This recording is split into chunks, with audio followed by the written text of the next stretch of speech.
Concentré sur le débat, je vous le dis, je suis là pour choquer. Si tu nous dis que Rudy Garcia, il a le niveau pour entraîner le Napoli, alors Balerdi, il a le niveau pour jouer au Real Madrid. Rodrigo, sa hype, elle a duré 2 matchs la saison dernière. Mbappé, aujourd'hui, il est plus populaire que l'équipe de France et que Didier Deschamps. Mbappé, demain, il monte au créneau. Il dit Deschamps, c'est une pompe. Il faut un changement d'entraîneur. T'es sûr que 48 heures après, Deschamps, il a sauté. Mais je sais. t'es un con, Dédé. De Laurenti pense que le mec, il dépense 1 euro, il meurt. Je suis allé me faire la compile de Zabardi. La compile a duré 2 minutes, il n'y avait pas grand chose. C'était souvent les 3 bonnes tacles qui revenaient. Je me suis dit, attends, il y a que ça dans la compile. Guardiola, meilleur coach de l'histoire. C'est même pas le meilleur coach de l'histoire du Barça. Il faut arrêter avec Payet, c'est un grand joueur. Alex Ferguson, c'est juste un Giroud qui a eu beaucoup de moyens. C'est pour ça qu'il a réussi. Pendant des années, on se faisait dérouiller à chaque gros match. Ça fait penser à Rudy Garcia. Le match, il va débuter. Les 11 sur le terrain, ils vont se caguer dessus. On va sortir les pop-corn, on va observer tout ça. On va mourir, on va tous mourir. Moi, j'y crois pas. On va se faire éliminer comme des putes. J'en suis sûr. J'ai déjà tout prévu. Le paquet de mouchoirs. Je veux pas voir ça. Si t'enlèves le championnat anglais, allemand, espagnol, italien, portugais, lituanien, la Ligue 1, c'est le meilleur championnat européen.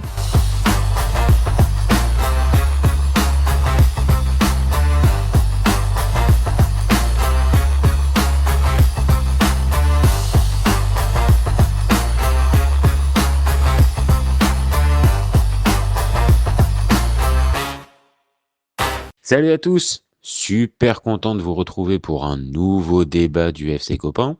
Alors aujourd'hui, pour m'accompagner, ça faisait un petit moment qu'il n'était pas venu, c'est mon copain Baba du Sénégal. Comment ça va mon ami? Salut mon copain, heureux de te retrouver, heureux de partager encore un podcast avec toi. Ouais, ça faisait un moment, mais voilà, je suis de retour à la veille d'un mondial. Heureux de partager avec toi et j'espère que on passera un bon moment. On va forcément passer un bon moment mon copain. On va parler de foot, on va parler du Sénégal, on est entre copains, tous les ingrédients pour passer un bon moment. Bon, je te propose qu'on se pose directement la question principale de notre débat podcast, c'est est-ce que la forme d'Ismaïla Sarr peut changer le mondial 2026 du Sénégal? Et principalement, la question de ce podcast, c'est est-ce que le joueur de Crystal Palace est en train de vivre le prime de sa carrière? Donc, tu connais un peu le principe maintenant, mon copain. Toi, spontanément, est-ce que Ismaïla Sarr, en 2026, il vit le prime de sa carrière? 28 ans après avoir fait Metz, le Stade Rennais, Watford ou encore Marseille, qui était très cher, mon cher copain, je pense que de mémoire, et c'est la réalité, on n'a jamais vu Ismaïla Sarr à ce niveau. Je pense que c'est la meilleure version d'Ismaïla Sarr. Et je serais tenté de répondre par l'affirmative sans broncher. Oui, on est sur le prime d'Ismaïla Sarr, avec 21 réalisations pour une passe décisive. Il y a lieu de mieux faire au niveau des passes, c'est sûr, mais je ne serais pas là à gratter, à chercher la petite bête pour une fois. Oui, on est sur la meilleure version d'Ismaïla Sarr. Et je vais me focaliser uniquement sur les buts, sur la maturité, surtout au niveau de l'efficacité. Là, on a un Ismaïla Sarr plus tueur qui vendange moins. Donc, voilà, il y a un net progrès, une nette progression depuis un moment, depuis cette saison, avec son coach. Je pense que, voilà, il en a bluffé plus d'un et moi, je l'avoue, je ne l'attendais pas à ce niveau. Peut-être chapeau à lui, chapeau à Oliver Glasner aussi. Ok, donc là, dans ce que tu me dis, moi, il y a plusieurs choses sur lesquelles j'ai envie de rebondir. La première, c'est l'efficacité que tu pointes. Je vais forcément aller dans ton sens parce que l'efficacité de Ismaïla Sarr, il y a encore 2 saisons, quand je le voyais quasiment à tous les matchs à l'OM, on était sur un joueur qui, on peut se le dire, mon copain, on se l'est dit plusieurs fois en off, qui manquait de QI foot et qui, à certains moments, faisait la passe quand il fallait tirer et inversement.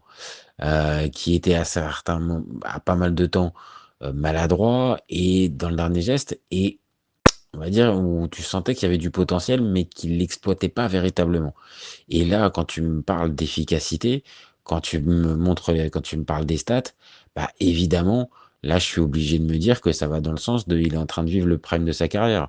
Parce que à ce niveau-là, être aussi régulier sur les buts, mais aussi sur les passes, parce que tu as quand même 9 passes décisives, toutes compètes confondues, pour moi, c'est quand même le signe qu'on a un Ismail Assar peut-être. Ouais, attends, je me suis peut-être un peu emballé avec les 9 passes décisives, il n'y en a que 2.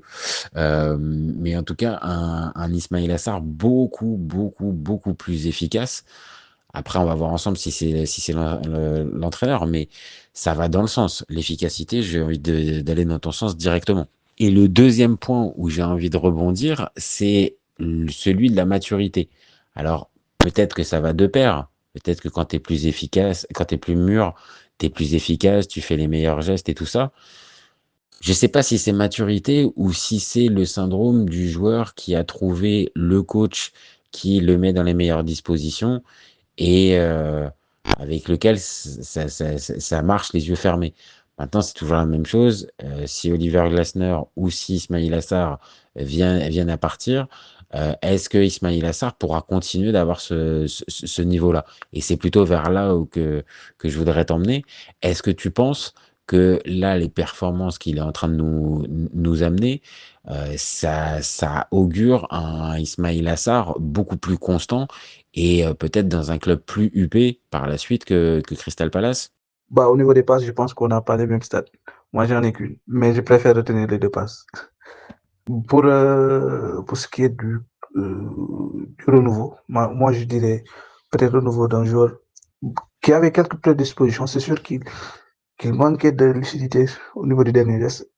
Souvent, on en discutait et voilà, tu discutais souvent ces lacunes, ces carences au niveau de la finition et c'était à juste titre.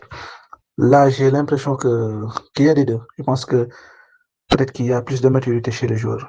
À 28 ans, il a déjà bourlingué un peu partout. Il a fait 2 clubs ou 3 de Ligue 1, 2 clubs de Premier League. Je pense qu'il a eu à connaître des environnements, des contextes parfois difficiles comme à l'OM, parfois des climats plus propices à son éclosion comme à Crystal Palace, j'ai l'impression. En plus, bon, on sera peut-être édifié la saison prochaine vu que Oliver Glasner risque de quitter Crystal Palace. Il est en fin de contrat de ce que j'ai compris et je pense qu'il ne va pas renouveler. Du coup, on se fera une idée. Si Ismail Assar reste à Crystal Palace, on verra si c'est juste l'effet Glasner lors d'une saison ou c'est sûrement la maturité d'un joueur qui, après quelques échecs, a su se remettre en cause et avancer. Après, en parlant du coach, j'évoquerai aussi le système. Je pense que Glasner, à travers son 3-5-2, a peut-être su tirer la meilleure version d'Ismail Assar. Peut-être en lui permettant de faire moins de courses, moins de replis défensifs, peut-être. Parce qu'à Crystal Palace, je pense que tu n'es pas sans le savoir que ils évoluent à 3 derrière, dans un 3-5-2. Ismail Assar est plutôt réaxé. Je pense qu'il est plus proche de l'attaquant, qu'il fait moins de courses, moins de sprints assez longs, lui faisant perdre de l'influx et de la lucidité à l'arrivée. Je pense que ça aussi, c'est à relever autour de joueurs comme Strand Glasson, Brendan Johnson ou Yeremi Pino ou encore Mateta. Je pense que il a su tirer son épingle du jeu, il a su peut-être se réinventer grâce au coach, faire moins de courses, être plus dans la surface, jouer sur ses atouts, la vivacité, la puissance, les redoublements. Je pense que c'est aussi ça. Il y a aussi peut-être l'effet Glasner à travers son système de jeu. Ah oui, moi c'est ça qui me marque, c'est que en fait il s'est beaucoup plus réaxé. Alors je te dis pas qu'il a joué tout le temps en soutien d'attaquant ou en espèce de faux 10, mais très souvent on l'a vu, oui, tourner autour de la pointe. Avec Mateta, on voit bien que ça fonctionne. Et on n'a plus forcément ce joueur qui colle la ligne et sur lequel on va demander, on va dire, beaucoup plus de course et peut-être même de course sans ballon, ce qui est peut-être pas forcément le plus adapté pour un joueur comme Ismaïla Assar. Maintenant, c'est ce qu'on est en train de dire. C'est peut-être l'alliance d'une rencontre avec un coach, avec un système de jeu, avec un effectif à ce moment-là qui a perdu des joueurs, parce que l'été dernier, Crystal Palace a perdu un joueur comme Eze, par exemple. Donc peut-être que ça a laissé de la place à un Ismaïla Assar, alors que quand il est arrivé, il était beaucoup plus ce qu'on avait l'habitude d'avoir. Donc pour moi, je pense que c'est aussi lié, cette fameuse question du prime, à la situation du moment, et je pense qu'on va être d'accord là-dessus. Maintenant, la vraie question, c'est déjà juste lui à titre personnel. Est-ce que tu penses qu'il est en capacité, vu que tu viens de le dire, Glasner sera plus là l'été prochain, enfin à la prochaine saison. Est-ce que tu penses que Ismaïla Assar, que ça soit à Crystal Palace ou dans un autre club, est en capacité de pouvoir reproduire cette saison-là, donc sans Glasner? Comme tu l'as si bien dit, c'est un combo gagnant. Un coach qui va dans un système où il s'est réinventé. Je pense que c'est un alliage qui fait des étincelles. Après, tout dépendra de lui. Je pense qu'au-delà du système, je pense que lui gagnerait à comprendre qu'un joueur de sa qualité, avec ses prédispositions, doit se réinventer, doit progresser, doit évoluer dans sa manière de jouer. Moi qui le suis depuis son époque à Génération Foot ici au Sénégal, j'ai jamais compris le fait qu'il puisse manger la ligne durant chaque match avec une pointe de vitesse exceptionnelle. Il pouvait faire des différences, mais à la fin, voilà, il était peu efficace. Là, il a trouvé la meilleure version de lui-même. Son football, je pensais à son prime. Il gagnerait à vraiment maximiser sur cette manière de jouer, sur cette position, plus que ce qu'il faisait avant. Quitte à ne plus jouer sur un côté exclusivement, genre ailier de débordement, peut-être se réaxer définitivement. Je pense qu'il pourrait le faire. Et encore, je pense que l'arrivée en équipe nationale de certains jeunes là, un petit titillé, je pense que ça a un peu fouetté son orgueil. Et là, il a compris qu'il devait carrément se remettre en question et bosser encore plus. Je serais tenté de te dire que je suis nuancé, mais je pense que c'est possible. C'est possible. Ok, donc tu laisses la porte ouverte à ce qu'il puisse reproduire le même type de saison la saison prochaine, malgré le départ de Glasner. Moi, j'ai bien envie d'y croire, hein. On l'a dit, la maturité, le poste. Peut-être que là, maintenant, il peut arriver à aussi, avec ses états de service, j'allais dire exiger, mais en tout cas être recruté pour être ce joueur déséquilibrant, peut-être plus d'axe, et moins cette attaque, cet ailier de débordement, ou ce qui correspond pas forcément à ses qualités premières. Maintenant, on en arrive forcément à une question importante de notre podcast. Tu le dis, le fait d'avoir vu peut-être certains jeunes en sélection l'a aussi piqué. On va rester sur une question similaire. Est-ce que tu penses que dans l'équipe du Sénégal, il pourrait déjà, on va dire, occuper ce type de poste, donc un poste un peu d'électron libre, numéro 9,5, numéro 10, plus réaxé et moins sur le côté, où là, pour le coup, tu vas continuer d'être un peu plus nuancé et te dire que Papthio, il va pas forcément tout remettre en cause pour Ismaïla Assar. Sûrement la vingtaine de pions qu'il a plantés vont peser sur la balance, ça c'est sûr. Papthio ne saurait être insensible à ce que fait Ismaïla Assar. On a l'attaquant le plus prolifique de la liste qu'il a concocté pour le mondial. Donc, Ismaïla Assar a cette avance, c'est sûr. Il est en avance par rapport à beaucoup de joueurs devant. Mais de là, peut-être franchir la chose de son côté, genre qu'il puisse récupérer les clés du camion. Moi, j'irai avec beaucoup de pincettes.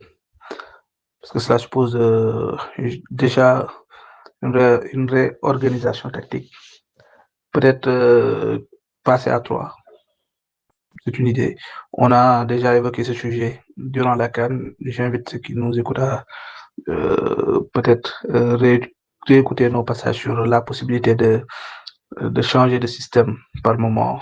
Durant la finale, on a par moment joué à 3. C'est une éventualité, mais j'imagine mal le Sénégal changer d'un coup, changer son 4-3-3 d'un coup pour revenir à 3 derrière.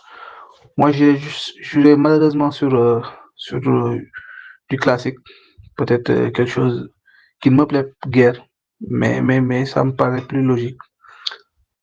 On ira sur un 4-3-3 classique avec Ismaël Sarr, Sadio Mané et Nicolas Jackson sûrement, eu égard à la forme du moment.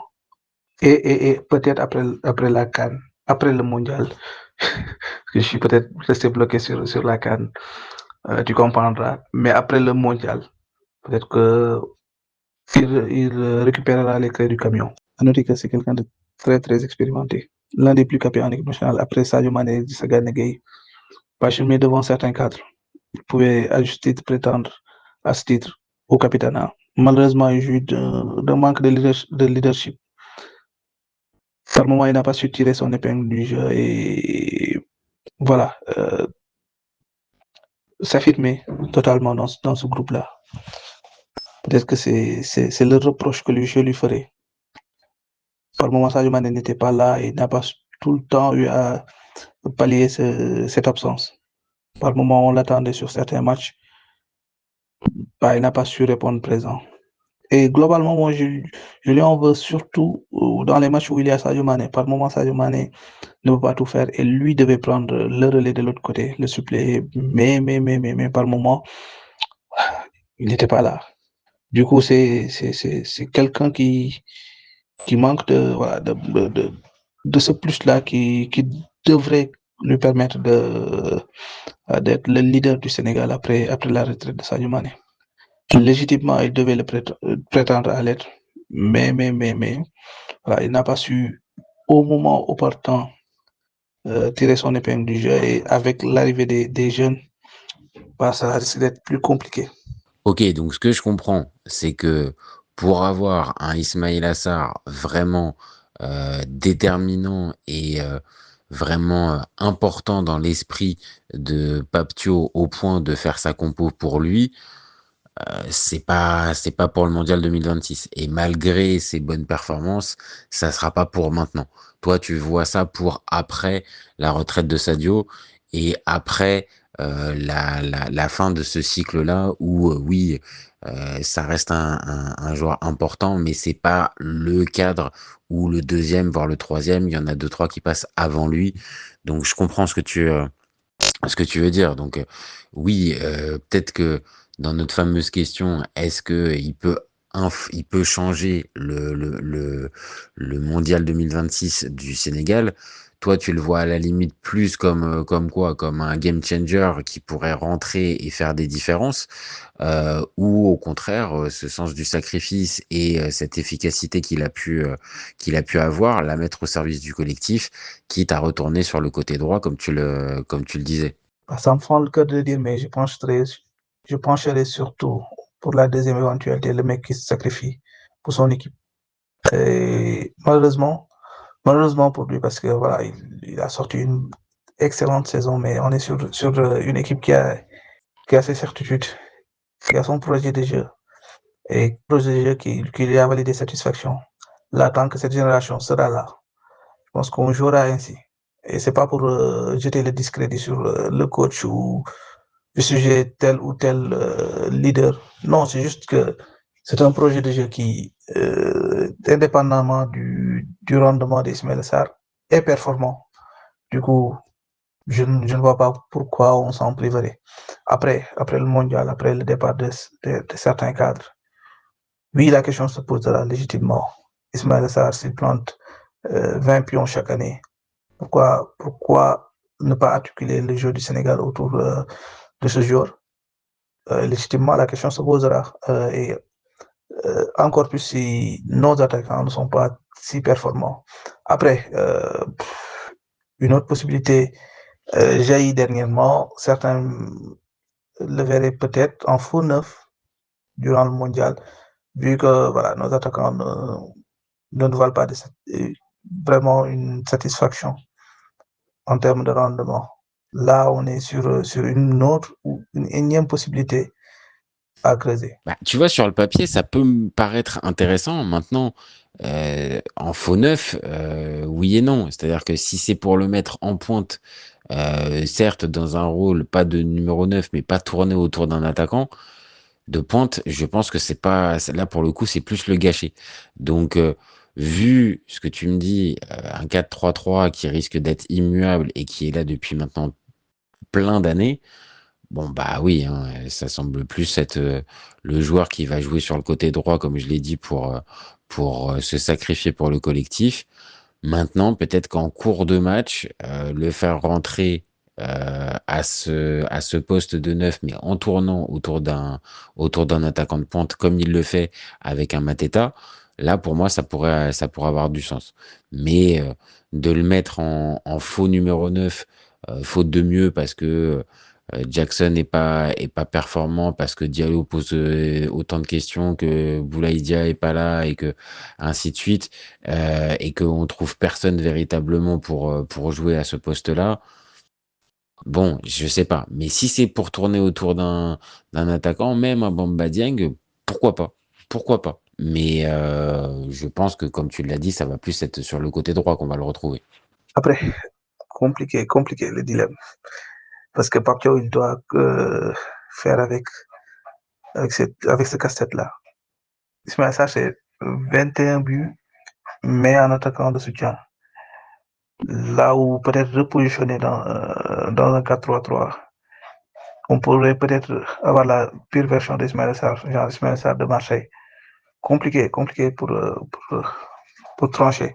Moi, je verrais mal Ismaël Sarr sur la touche. Genre, c'est l'attaquant le plus prolifique de l'équipe nationale. Le mettre sur la touche serait compliqué. Ismaël Sarr est un Bamba Dieng en même temps. Bah, j'avoue que ça aurait de la gueule. J'avoue, ça ressemble à quelque chose. Ça peut vraiment être quelque chose d'assez cool. Mais ne perdons pas de vue que voilà, nos attaquants ne marquent pas beaucoup. Sur la ligne d'attaque, c'est le gars le plus prolifique. Difficile de le mettre sur la touche. En sachant que Iliman Ndiaye fait d'énormes différences, mais Iliman Ndiaye, c'est Ismaël Sarr version Marseille en termes de finition. Le mec, il a un QI foot supérieur, c'est sûr. Mais en termes d'efficacité, Ismaël Sarr est meilleur présentement. Et Iliman Ndiaye, il est très frustrant. Très, très frustrant. Et je t'avoue, je lui en veux depuis la CAN, depuis la finale. J'ai du mal avec ce joueur dernièrement. Il gagnerait à être plus décisif. Et c'est peut-être là le problème. Si Iliman Ndiaye offrait plus de garanties, là, le super sub Ismaël Sarr, tout le monde aurait validé. Ouais, malgré ses buts, sa saison et on va dire son ancienneté quand même dans l'équipe, oui, il y a d'autres joueurs pour l'instant qui passent au-dessus tactiquement et dans l'articulation de l'équipe et qui font que oui, il va jouer. Là, je te rejoins, je pense qu'il va jouer, mais par contre, il va jouer sur le côté et peut-être d'autres joueurs seront privilégiés parce que voilà, il y a une autre légitimité dans l'équipe et ils sont peut-être vus différemment par le coach. Maintenant, c'est ça qui nous ramène à la question initiale, c'est est-ce que Ismaïla Sarr peut amener le Sénégal à faire encore un meilleur mondial et est-ce que sa forme peut influer? Bah, on semble répondre un peu que non.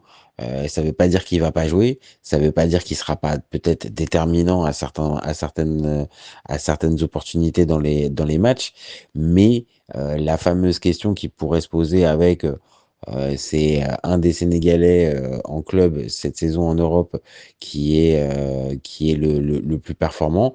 Bah, on va pas organiser forcément l'équipe en fonction des qualités et de l'état de forme de Sarr.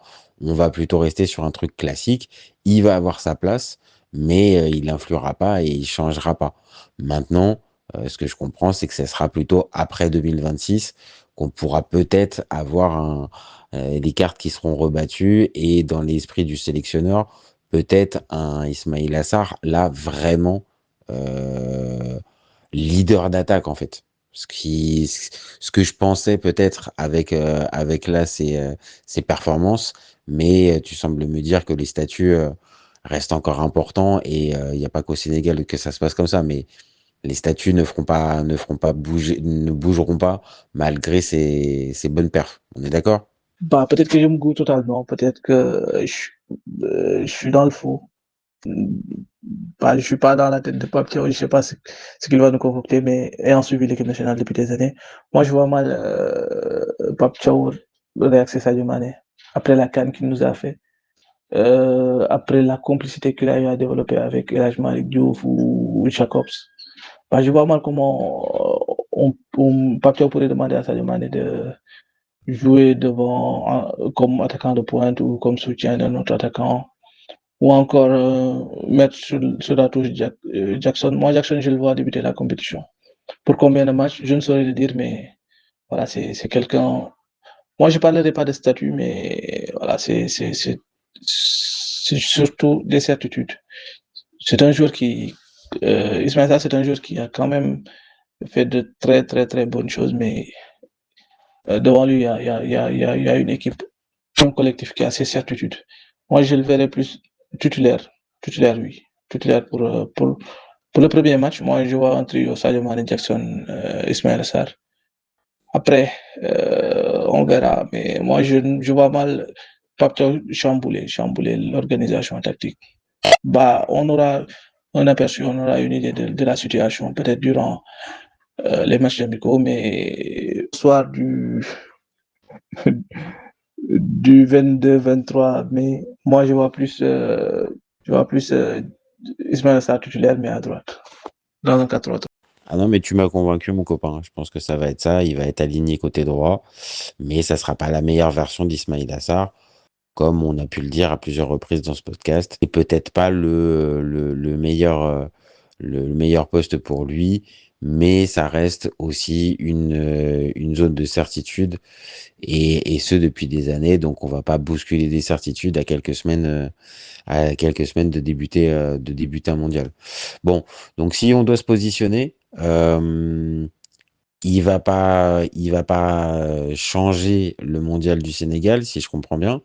Par contre, on le voit rester à Crystal Palace ou on le voit partir à la fin de saison. Moi, je te le dis, pour moi, il faut qu'il parte. Glasner partant, Crystal Palace peut en plus accrocher un titre, une Coupe d'Europe. Ouais, pour moi, c'est le moment de partir. Donc, on va être d'accord là-dessus, sur sa participation peut-être légère dans les performances positives du Sénégal. On met un bémol. Par contre, on est d'accord pour le fait qu'il parte. Ou toi, tu le vois, tu voudrais le voir rester dans la durée à Crystal Palace et devenir limite une petite légende du club. L'ami, moi, j'aimerais qu'il soit décisif avec le Sénégal. J'aimerais qu'il puisse porter cette équipe à bout de bras. Et je n'écarte pas l'éventualité qu'il puisse être décisif durant cette Coupe du Monde. Alors là, j'écarte pas cette éventualité. Je dis juste que faut peut-être pas s'attendre à la meilleure version d'Ismaël Sarr.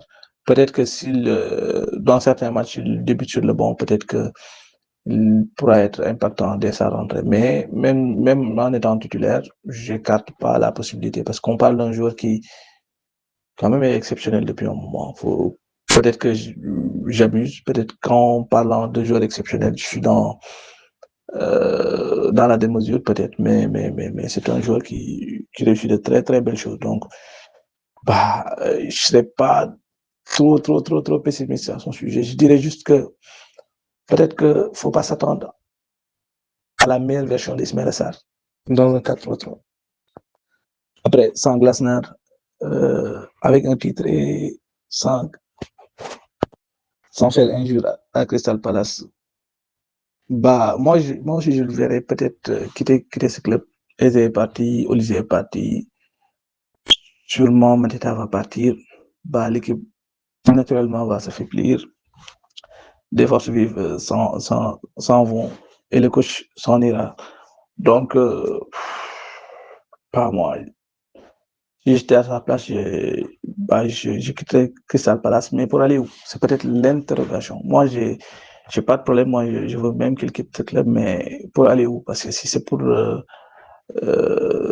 aller se perdre sur un banc de touche d'un Big Four en Angleterre, encore que je doute qu'un club du Big Four puisse le prendre. Donc, oui, je suis d'avis qu'il doit quitter ce club. Je crois qu'il a fait le tour. Olysée, il a croisé Olysée, il a croisé Eze, tous les deux sont partis les saisons précédentes. À lui de prendre son envol la saison à venir. Pour aller où? Là est la question. S'il veut rester en Angleterre, moi je ne le verrai pas dans les très très très grands clubs, pour être honnête.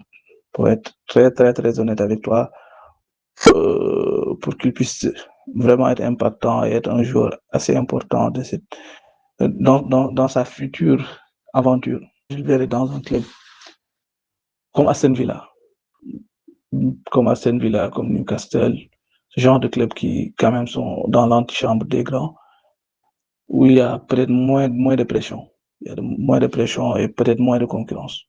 Moi, je le verrais bien dans ce genre de club-là. Et c'est même pas pour vraiment